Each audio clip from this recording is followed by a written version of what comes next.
बिस्मिल्लाहिर्रहमानिर्रहीम। अस्सलाम वालेकुम नाज़रीन, आप यूट्यूब चैनल देख रहे हैं। मैं इमरान खान हूँ। मैंने आपसे पिछले वीलॉग में कहा था कि दो प्रोपेगेंडाज हैं जो तैयार किए गए हैं, जिनको बहुत शिद्दत के साथ दोहराया जाएगा।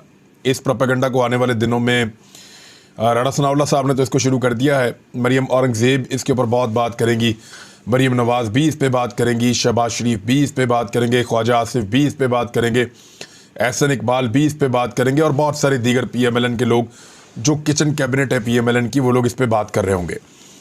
और दूसरा भी प्रोपेगेंडा तैयार है, मैं आपको बता देता हूँ दोनों हैं क्या। सबसे पहले तो ये है कि इमरान खान को गोली नहीं लगी, ये प्रोपेगेंडा किया जाएगा कि इमरान खान के ऊपर जो फायरिंग का वाक़या हुआ उनको गोली लगी नहीं। आज इस प्रोपेगेंडा का आगाज़ करवाया गया।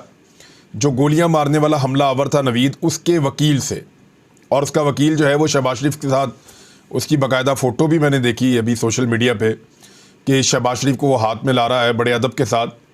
और हमेशा से उसके ट्विटर पे जाएं या कहीं भी सोशल मीडिया पे, तो वो ख़ास से इमरान खान के नाक़िद रहे हैं और बड़ी नफ़रत में रहे हैं। तो उनका जो प्रेस कॉन्फ्रेंस था उसको किस तरह मजबूर किया गया और मीडिया के लोगों को कहा गया कि आप जाइए और जाकर ख़ुद इस प्रेस कॉन्फ्रेंस को अटेंड कीजिए। और उसके बाद मीडिया को मजबूर किया गया कि सारा का सारा मीडिया इस अननोन किस्म के वकील की प्रेस कॉन्फ्रेंस, नामालूम वकील की प्रेस कॉन्फ्रेंस सारा का सारा मीडिया दिखाए। और फिर मीडिया ने दिखाया। पाकिस्तान टेलीविज़न ने इमरान खान को तो नहीं दिखाना होता, लेकिन जो इमरान खान पे गोलियां चलाने वाला शख्स है उसके वकील को पाकिस्तान टेलीविज़न ने दिखाया और उसकी पूरी प्रेस कॉन्फ्रेंस सुनाई। तो अब आप समझ रहे हैं कि कितने ताकतवर लोग हैं जो इमरान खान के ख़िलाफ़ इकट्ठे हो गए हैं। अब ये प्रोपेगेंडा किया जाएगा कि इमरान खान को गोलियां लगी नहीं थी, ये छोटी मोटी कोई चोट थी और धक्कम पेल के अंदर लगी, ये कहा जाएगा। और ये भी कहा जाएगा कि ऐसा कुछ हुआ ही नहीं था और ये तो बहाना है। अब मिसाल के तौर पे सबसे पहले जो जिस शख्स ने ये इल्ज़ाम लगाया, जो वकील है, उसने सबसे पहले कहा कि इमरान खान हमला तहरीक इंसाफ का खुद रचाया हुआ ड्रामा है। ये वकील कह रहा है मुल्ज़िम नवीद का, जबकि राणा सनाउल्लाह साहब ने भी इससे मिलता जुलता स्टेटमेंट दिया है। राणा सनाउल्लाह का कहना है इमरान खान को फायर नहीं लगा। राणा सनाउल्लाह कह रहे हैं कि 1.5 माह से ड्रामा कर रहा है, ये राणा सनाउल्लाह साहब का कहना है। हालांकि राणा सनाउल्लाह साहब को जब गिरफ़्तार किया गया था तो मुझे ऐसा लगा कि ये गिरफ़्तारी गलत तरीके से की गई है और केस गलत तरीके से बनाया गया है और भोंडे अंदाज में ये सब किया गया है। तो हम सब ने बड़ी मजम्मत की थी, हमने कहा था नहीं ज़्यादती हो रही है। तो राणा सनाउल्लाह साहब को इस बात का पास रखना चाहिए था और उनको भी ये देखना चाहिए था कि जब तमाम मुखालफतें भूल कर लोग सच बात बोलने के लिए सामने आ जाते हैं तो फिर राणा साहब को भी जुर्रत पैदा करनी चाहिए थी और ये कहना चाहिए था कि ठीक है गोलियां लगी हैं इमरान खान को। लेकिन अब राणा सनाउल्लाह साहब कह रहे हैं कि नहीं, गोलियां नहीं लगी, फायर नहीं लगा। अगर सही फायर लगा होता तो 2 हफ्ते तक बंदा हिल नहीं सकता। पिछले 1.5 माह से इमरान खान ड्रामा कर रही है, उसने कहा राणा सनाउल्लाह ने। अब राणा सनाउल्लाह साहब का ये स्टेटमेंट है, आने वाले दिनों में बाकी लोग भी इससे मिलते जुलते स्टेटमेंट देंगे, इस बात को आप ज़हन में रखिएगा। दूसरा, पाकिस्तान की जो मईशत की तबाही है, अब ये कहा जाएगा कि वो इमरान खान ने की है। इसके ऊपर काम शुरू हो चुका है, बाकायदा आदाद शुमार बनाने की कोशिश की जा रही है। पीपल्स पार्टी और PMLN दोनों मिलकर इसके ऊपर काम करेंगे और फजल रहमान साहब भी इसमें मैदान में आएंगे और बाकी सारी पॉलिटिकल पार्टीज भी आएंगी। वो सब ये साबित करने की कोशिश करेंगे कि पाकिस्तान के अंदर मईशत की जितनी भी तबाही हुई है, इस सारे के लिए ज़िम्मेदार इमरान खान है। वो ये कहेंगे और वो इस तरीके से करेंगे कि जनाब देखें, ये वो सारे फैक्ट्स एंड फिगर्स हैं और ये अब वाले फैक्ट्स एंड फिगर्स हैं और ये इमरान खान के दौर के नताइज हम अभी तक भुगत रहे हैं। इस किस्म की बातें ये लोग करेंगे। लेकिन मैं आपको कुछ फैक्ट्स बता देता हूँ, क्योंकि लोग शायद इसको बाय ना करें जो ये बयानिया बनाया जाएगा, लेकिन बयानिया बड़ा तगड़ा बनाया जाएगा और इसके अंदर बहुत सारे एनालिस्ट हैं, उनको शामिल किया जाएगा। बहुत सारे जो है वो हमारे भिखारी दानिश्वर हैं, उनको शामिल किया जाएगा और ये साबित करने की कोशिश की जाएगी कि डार साहब कसूरवार नहीं है, इमरान खान कसूरवार है, ये साबित करने की कोशिश की जाएगी। इसमें जो सबसे पहले तरीक़ाकार है उसमें पीपल्स पार्टी मैदान में आएगी और फिर PMLN और बाकी सारे लोग मैदान में आ जाएंगे और वो आकर कहेंगे कि पाकिस्तान की मईशत की तबाही के लिए ज़िम्मेदार इमरान खान साहब को ठहराएंगे और उनके ऊपर इल्ज़ामात लगाएंगे। अब मैं आपके सामने कुछ डाटा रख देता हूं, उससे आपको समझ आ जाएगी। नंबर 1, इमरान खान साहब के दौर के मुकाबले में एक्सपोर्ट्स अब कम हुई हैं, उनके दौर में ज़्यादा थी। नंबर 2, ये चीज़ें रिकॉर्ड के ऊपर है और सरकार का रिकॉर्ड है। नंबर 2 ये है कि टैक्स कलेक्शन के जितने भी अहदाफ थे वो इमरान खान साहब के दौर में पूरे हो रहे थे, अभी पूरे नहीं हो रहे। नंबर 3, जो ग्रोथ रेट था या जो तरक्की की शरह थी वो 6% के आसपास रही इमरान खान साहब के दौरे हुकूमत में, अभी 0 के आसपास कहीं पे है। और बाद लोग कहते हैं कि शायद ये नेगेटिव में चला जाएगा, लेकिन जितना भी रहेगा वो तो पता चल जाएगा। लेकिन इमरान खान साहब का मुकाबला नहीं कर पाएंगे क्योंकि वो 6% के आसपास इसको ले गए थे। और ऐसा पाकिस्तान की तारीख में 17 साल के बाद पहली मरतबा हुआ था कि लगातार 2 सालों में ये हुआ। और ये उस वक्त हुआ जब इमरान खान साहब को कोई बैरूनी मदद नहीं मिल रही थी, कोई पैसा वैसा भी नहीं आ रहा था, किसी जंग का पैसा या किसी और चीज़ का पैसा या कोई डॉलर्स की परवाज पाकिस्तान की तरफ आ रही थी, ऐसा नहीं हो रहा था।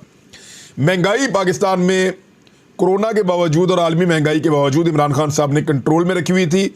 शहबाज शरीफ के दौरे हुकूमत में महंगाई 3 गुना ज़्यादा है।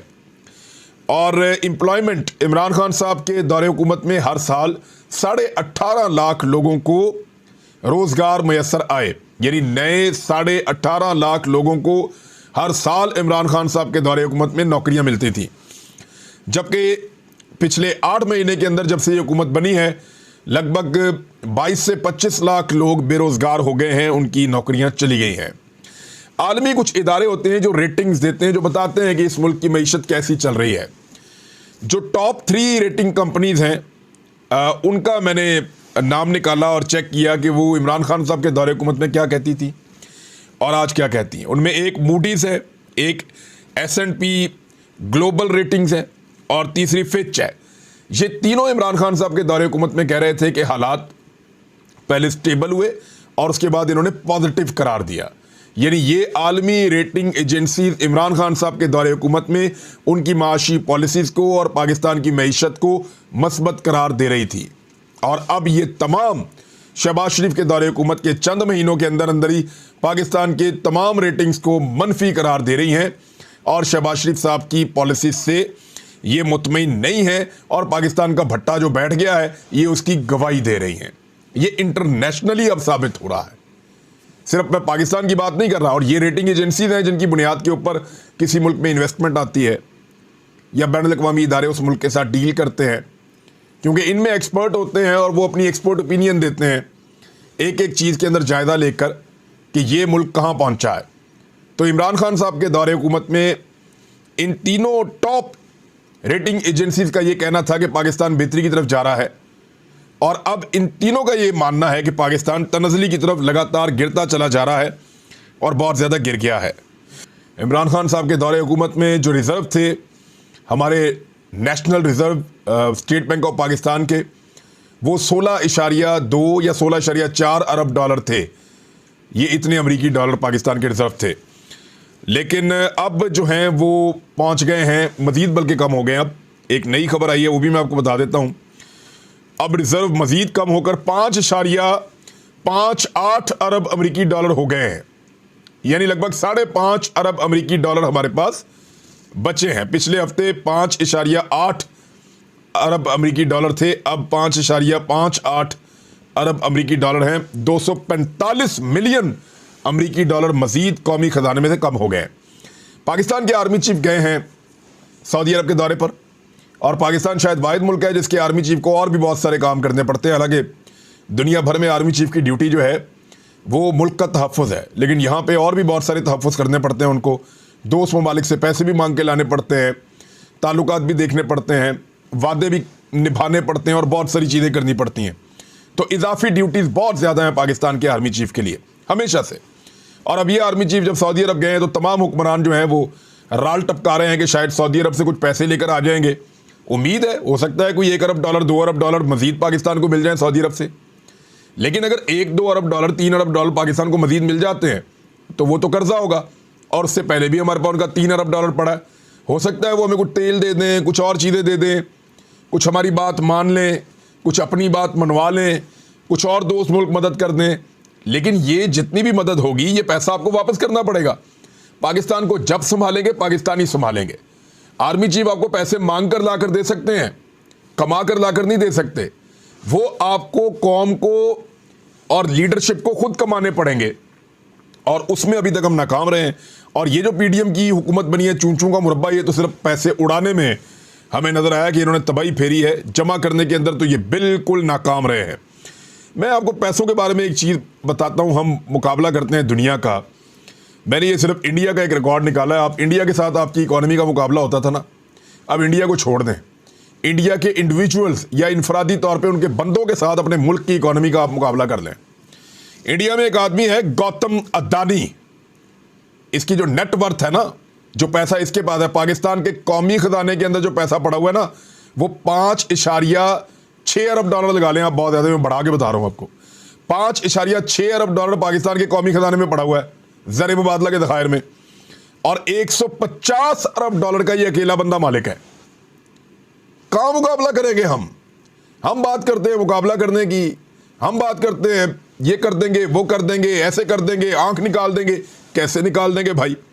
वो गौतम अदानी को आप देखें, वो अकेला इंडियन 150 अरब डॉलर का मालिक है। मुकेश अंबानी 88 अरब डॉलर का मालिक है। और ये सारस पूनावाला चौथे नंबर पे 21.5 अरब अमरीकी डॉलर के मालिक हैं।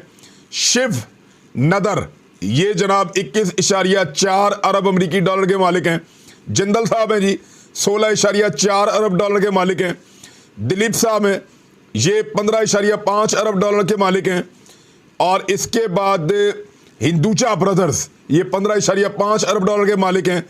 कुमार बिरला 15 अरब डॉलर के मालिक हैं। और 10वें नंबर पे बजाज फैमिली ये 14.6 अरब डॉलर के मालिक हैं। ये इंडिया है। उनके इंडिविजुअल्स के पास जितना पैसा है, हमारे स्टेट बैंक के पास उतना पैसा नहीं है। मैं अभी टॉप 10 की बात कर रहा हूं, उनका 10वें 15वें नंबर का बंदा भी जो है ना, वो पाकिस्तान के स्टेट बैंक से ज्यादा अमीर है। और हम 1-2 अरब डॉलर दुनिया से जाकर मांग रहे हैं। कभी सोचा है पाकिस्तान 70 सालों में इतना पीछे क्यों रह गया? हमारे तजुर्बे ही खत्म नहीं हुए जनाब इस मुल्क के साथ। ये तजर्बा कर लो, वो तजर्बा कर लो, इसकी शक्ल पसंद नहीं, इसको हटाओ, उसको लेकर आ जाओ, उसकी हुकूमत गिरा दो। 2 दफ़ा बेनज़ीर की हुकूमत गिराई, 2 दफ़ा नवाज शरीफ की हुकूमत गिराई, और दोनों को एक दूसरे के खिलाफ इस्तेमाल किया। 4 दफ़ा इस मुल्क में फ़ौज ने मार्शल लॉ लगा दिया, और कभी जमहूरी हुकूमतों के दौरान भी मार्शल लॉ लगा रहता है। यानी जो कुछ हमने पिछले 8 महीनों में देखा वो मार्शल लॉ से कम तो नहीं था। चीज़ें कहीं और से कंट्रोल हो रही थी। अभी आप इमरान खान साहब का केस उठाकर देख लें, यानी वो पर्चा दर्ज करवाना चाहते हैं, नहीं होता। वो डीपीओ आरपीओ अजीब अजीब हरकतें कर रहे हैं उनकी अपनी। आप अंदाज़ा यहाँ से कीजिए कि एक डीपीओ टीवी चैनल्स के ऊपर आकर सबको कह रहा है कि मुझे पता नहीं चल रहा, मैं ढूंढ रहा हूँ, मैं तलाश कर रहा हूँ कि किसने ये वीडियो बनाई है, हम वो कैमरे भी ढूंढ लेंगे, वो बंदे भी पकड़ लेंगे, हम लगे हुए हैं, हम इंक्वायरी कर रहे हैं।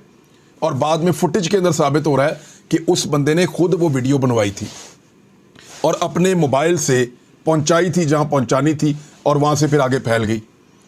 तो बात यह है कि दुनिया का कोई मुल्क होता ना, बनाना रिपब्लिक भी, तो वहां पे भी ये डीपीओ इस वक्त तक नौकरी से हटा के इसके ऊपर इंक्वायरी लगा दी गई होती। पाकिस्तान में ये नहीं हो सकता, इसलिए कि हमारे शौक ही पूरे नहीं हो रहे। तो जब तक हमारे शौक पूरे नहीं ना होंगे तो ये इसी तरह होगा पाकिस्तान के साथ कि 1-1 अरब डॉलर के लिए हम तरसते रहेंगे, और दुनिया जो है उनके इंडिविजुअल्स इतना पैसा बना लेंगे कि हमारे 22 करोड़ आबादी वाले मुल्क के पास उतना पैसा नहीं है। तो मैं आपको बता रहा था कि ये 2 प्रोपेगेंडाज हैं जो तैयार किए गए, और ये बहुत तेज़ी से अब आगे बढ़ाए जाएंगे। नंबर 1, क्योंकि सबको ये लगता है कि इमरान खान ने गोलियां खाने के बाद बड़ी जुर्रत का मुजाहरा किया। पाकिस्तानी जुर्रत वाले इंसान को पसंद करते हैं, तो पाकिस्तानी जुर्रत वाले आदमी को वोट। पाकिस्तानी लोग फ़ौज को क्यों पसंद करते हैं, फ़ौज से प्यार क्यों करते हैं? कि फ़ौजी जुर्रत वाले होते हैं, मुकाबला करते हैं दुश्मन का, बॉर्डर के ऊपर भिड़ जाते हैं, लड़ जाते हैं, अपने से बड़े और ताकतवर दुश्मन के साथ लड़ जाते हैं। तो पाकिस्तानी इसलिए फ़ौज से प्यार करते हैं। पाकिस्तानी हर उस आदमी से प्यार करते हैं या हर उस शख्सियत से प्यार करते हैं जो ताकत के सामने सरेंडर नहीं करती। तो इमरान खान ने यही किया, उस ताकत के सामने सरेंडर नहीं किया। तो इमरान खान ने गोलियां खाने के बावजूद डटकर मुकाबला किया। इसका बहुत बड़े पैमाने पर इंपैक्ट आएगा इलेक्शन में। तो इस मिथ को तोड़ने के लिए अब ये प्रोपेगेंडा किया जाएगा कि गोली लगी ही नहीं। और दूसरा, मईशत की जितनी तबाही और बर्बादी है, अगले इलेक्शन से पहले पहले हर हाल में वो पूरी की पूरी तबाही इमरान खान के गले में डालने की कोशिश की जाएगी। ये 2 प्रोपेगेंडा बहुत तेज़ी से अब फैलाए जाएंगे। और याद रखिएगा, इमरान खान के खिलाफ एक मरतबा फिर मज़हब कार्ड का इस्तेमाल शुरू होने वाला है। ये मैं आपको वक्त से पहले बता रहा हूँ। अब तक इतने, अपना ख्याल रखिएगा, अपने इस चैनल का भी। अल्लाह हाफ़िज़।